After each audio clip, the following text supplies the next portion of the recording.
जास्त पैसे कोणाला नको असतात? तुम्हाला, मला. फार कमी लोक असे असतील जगामध्ये ज्याला पैशाची हाव नसते. पण कधीतरी या पैशाच्या हवामुळे आपण कुठल्या शैतानी ताकदला निमंत्रण तर देत नाही ना, याचा विचार नक्कीच करायला पाहिजे. यक्षिणी एक भयकथा. पण चॅनलला सबस्क्राईब केलं नसेल तर सबस्क्राईब करून बेल नोटिफिकेशन नक्की दाबा. प्रथमेश 27-28 वर्षाचा मुलगा, गावामध्ये राहत असल्याने कुठेतरी याच्याकडे गरिबी जास्तच होती. काही वर्षाआधीच याचे आई आणि बाबा दोन्ही याला सोडून गेले. गरिबी आता याला खाऊ लागली होती. तो त्याच्या प्रियसीला भेटला आणि बोलू लागला, रेश्मा, मला असं वाटतंय की या जगातली पूर्ण गरिबी ही माझ्याकडेच आलेली आहे. रेश्माने त्याला खूप समजवले, पण प्रथमेश ऐकण्याच्या मनस्थितीत नव्हता. दिवस आणि दिवस गेले आणि प्रथमेशची हालत ही मानसिक स्थिती बदलू लागली. त्याला असं वाटू लागलं की माझ्याकडे पैसा हा आला पाहिजे, मी श्रीमंत झालो पाहिजे.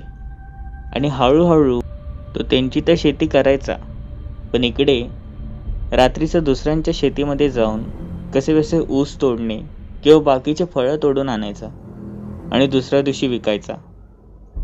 त्याला वाटत होते की माझ्याकडे या जगातला सगळा पैसा यावा. महिना झाला आणि त्याला समजले की याने काहीच होणार नाही.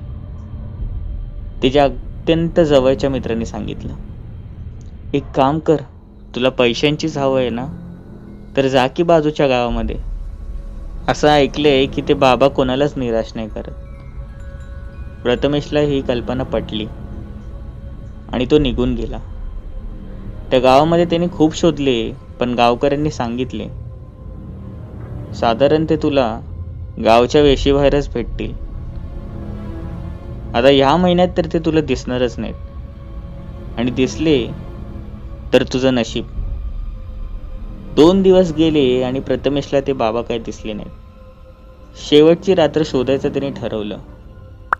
ते शोधतच होते आणि त्यांना दिसले, साधारण एका झाडामागे काहीतरी चमकत आहे. त्याला भीती वाटली, पण कसा बसा बॅटरीच्या सहाऱ्याने तो गेला आणि त्यांनी पाहिले, एक 70 ते 80 वर्षाचा म्हातारा तिथे बसला होता. त्या म्हाताऱ्याने रागात डोळे उघडले आणि बोलू लागला, कोण रे तू, आणि इथं का आलास? त्यावर प्रथमेशने झालेला सगळा प्रकार सांगितला आणि समोरचा तो व्यक्ती बोलला, तू ज्याला शोधत आहे तो मीच आहे, ये बस. प्रथमेशने तुझ्या पाया पडले आणि सांगू लागला, बाबा, मी आजकाल खूप गरिबीतून जात आहे, माझ्याबरोबर असं का होतंय? त्या बाबांनी त्याला समजवले की ज्याला त्याला जे भेटेल ते घ्यावं लागेल. पण प्रथमेश काय ऐकण्याच्या मनस्थितीत नव्हता. आणि शेवटी प्रथमेशने खूप विनंती केली की मला असं काहीतरी सांगा जेणेकरून माझ्याकडे पैसा येईल, प्रेम येईल. आणि नाही करून प्रथमेशने त्या बाबाला एका वचनामध्ये अडकवले. त्या बाबाने सांगितले, फक्त एकच पर्याय, जा, तू यक्षिणीला प्राप्त कर. प्रथमेशने विचारले, यक्षिणी ही काय असते? त्या बाबांनी सांगितले, फार काही सांगणार नाही, पण जर तू 40 दिवस पिंपळाच्या झाडाजवळ जर विधी केलीस तर ती यक्षिणी येईल. ती तुझ्या प्रेमात पडेल आणि तुला जे हवंय ते तू घे. बस. पुढे काय ऐकण्याच्या आधीच प्रथमेश तिथून निघून गेला. तो बाबा लाख आवाज देत होता, पण प्रथमेशने काय ऐकलं नाही. फक्त प्रथमेशला त्याचे शेवटचे काही शब्द ऐकू आले. त्यात ते बाबा बोलले होते की जर यक्षिणीला तुला पाहिजे असेल तर तुला तुझे प्रिय व्यक्ती ही सोडावी लागेल. सध्या तरी प्रिय व्यक्ती प्रथमेशची तीच होती, तिची प्रियसी रेश्मा. प्रथमेश बोलला, ठीक आहे ना, आत्ता सोडीन, ती मला सोडून कुठे जाणार? आणि प्रथमेशनी ती पूजा आणि तिला सिद्धीने प्राप्त करायला चालू केले.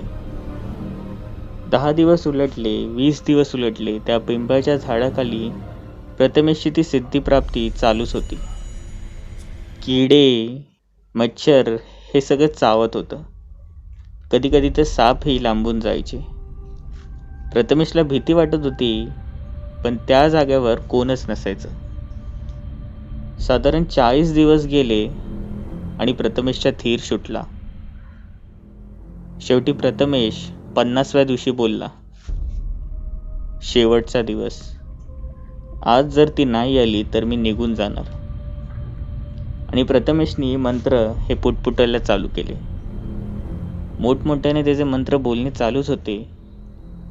आणि क्षणभरातच त्या विधीमधून चालू असणाऱ्या त्या आगीतून काही प्रकाश हा बाहेर येऊ लागला. आजूबाजूला मोठे कावळे ओढायला लागले. कुत्र्यांचा भोकण्याचा आवाज येऊ लागला. जणू आता पाऊस येतो की काय असे वातावरण झाले, थंडगार. आणि त्या सावलीमधनं ती एका स्त्रीची सावली ती निर्माण होऊ लागली. क्षणभरातच असं वाटू लागलं की तिला आता चमडी येत आहे. प्रथमेश हे दृश्य पाहतच होता आणि बघतो न बघतो साधारण एक 30-35 वर्षाची मुलगी ही त्यासमोर उभी झाली, आगीच्या वरती. प्रथमेशला हसावं की घाबरून तिथून पळून जावं हे समजत नव्हतं, कारण की आता त्याच्यासमोर उभी होती यक्षिणी.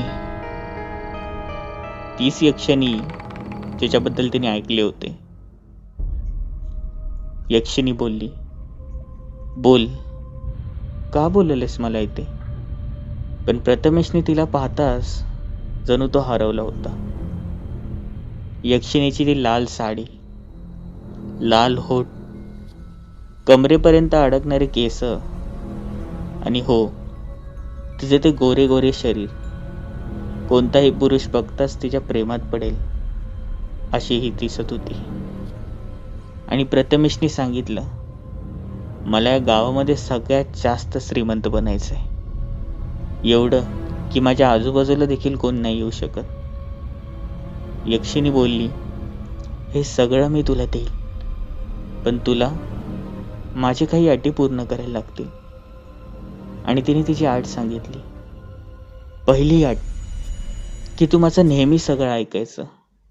प्रथमेश बोलला, हो चालेल. दुसरी अट, मी तुझी पत्नी म्हणून राहील. त्यातही प्रथमेश बोलला, चालेल, हरकत नाही. आणि तिसरी अट होती की तुझ्या आजूबाजूला जर कोणती स्त्री आली, जर तू तिच्या प्रेमात पडलास, तर मी तिला मारून टाकेन. प्रथमेशने हसण्यावर घेतलं आणि तिथेही हो बोलला. बस, पुढे काय? ती तिथून बाहेर आली आणि प्रथमेशचा हात पकडला. प्रथमेशच्या घरी गेली. दरवाजा बंद केला आणि यक्षिणीने सांगितले, तुम्ही डोळे बंद करा आणि झोपून जा. प्रथमेश झोपी गेला आणि सकाळी उठताच त्यांनी पाहिले की तो एका बंगल्यामध्ये झोपला होता. एका श्रीमंत व्यक्तीला जे काही पाहिजे होतं ते त्याच्या बंगल्यामध्ये होते. विशिष्ट हे स्वप्न नसून हे एक सत्य होते. प्रथमेशला त्या डोळ्यांवर विश्वास बसत नव्हता. हे सगळं पाहताच त्याला भोवळ येते की काय असे वाटू लागले. तो मोठा बंगला, मोठे बाथरूम, खिडकीतून बाहेर बघताच मोठी गाडी, सगळं त्याला दिसत होते. आणि मागून आवाज आला, अहो उठलात? मागे पाहतो तर काय, तर तीच यक्षिणी, तीच लाल साडी. प्रथमेश कळत न कळत तिच्या प्रेमात हळू लागला होता. यक्षिणीने चहा आणला होता. प्रथमेशने तो पिला आणि यक्षिणीला बोलला, मी जरा येतो बाहेरून. त्याला अजूनही असे वाटत होते की ते स्वप्ने. तो गावाच्या बाहेर जसा पडला, म्हणजेच आपल्या घराच्या बाहेर, सगळे त्याच्याकडे पाहून आश्चर्याने वागत होते. जे लोक त्याला बघून तिरस्कार करत होते, न कळतच आता ते त्याला सलाम मारू लागले होते.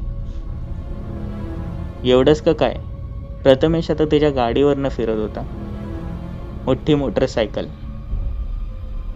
आजूबाजूच्या मुली हे त्याच्याकडे पाहून आकर्षित होत होत्या. जे मुली त्याला आधी बघून एवढं देखील बोलायचे की तुझं तोंड हे आरशात बघ, तेच मुली आता पैशा खातीर त्याच्या मागे लागले होते. प्रथमेशला सगळं काही समजत होते. त्याची प्रियसी ही तिथून जात होती. प्रथमेशची तिथे नजर गेली आणि साधं त्याने विचारलं देखील नाही. पूर्ण गावामध्ये चर्चा चालल्या होत्या की एवढं सगळं ह्याच्याकडे कसं काय आलं. आणि बस, मग काय,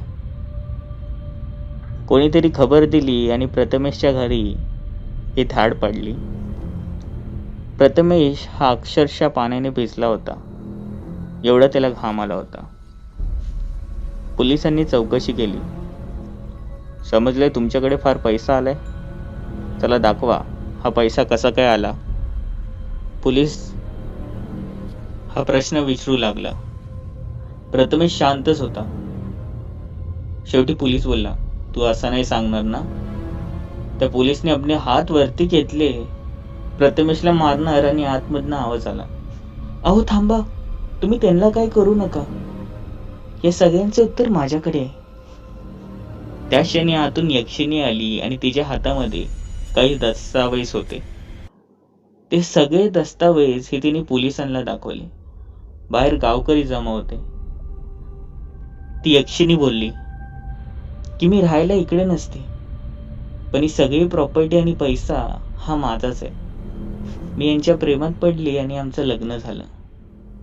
आता माझी प्रॉपर्टी काय आणि यांची प्रॉपर्टी काय, माझा पैसा काय आणि यांचा काय, एकच. पोलीस हे शांत झाले. ते तिथून निघून गेले.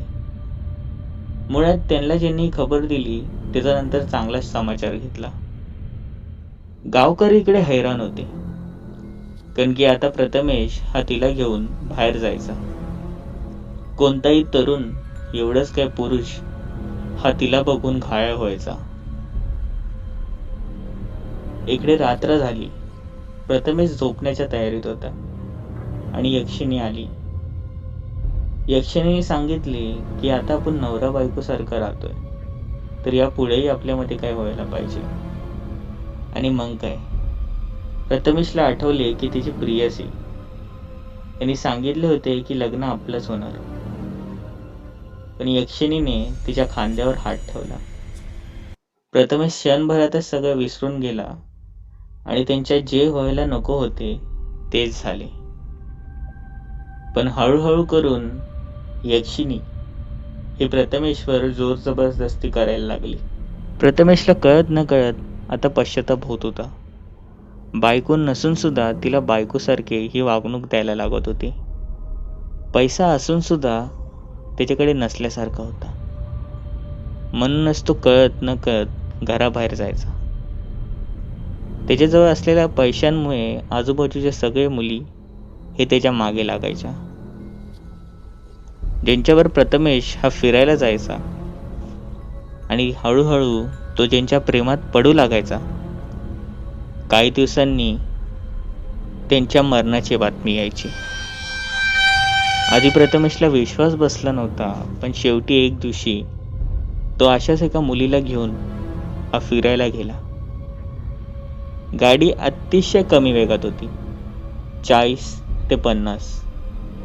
रस्ता अक्षरशः सुमसाम. त्या मुलीने प्रथमेशच्या खांद्यावर हात ठेवला आणि प्रेमाचे काही शब्द बोलायला लागली होती. पण अचानक गाडीची वेग ही वाढली आणि मोटरसायकल 80 ते 90 या वेगवान गतीमध्ये घसरली. प्रथमेशला काहीच इजा झाली नाही, पण ती मुलगी ही झाडाला जोरात आदळली आणि तिचे रक्त गळायला लागले आणि तिचा क्षणातच निधन झाले. प्रथमेश हे सगळं बघत होता, पण यक्षिणी त्याच समोर ही भयंकर अवस्थेमध्ये आली. यक्षिणीचा चेहरा आता पांढरा पडला होता. तिच्या केसातून जणू रक्त गळत होते. होठ हे लाल भडक, त्यातूनही जणू रक्तच गळत होते. डोळेही लाल.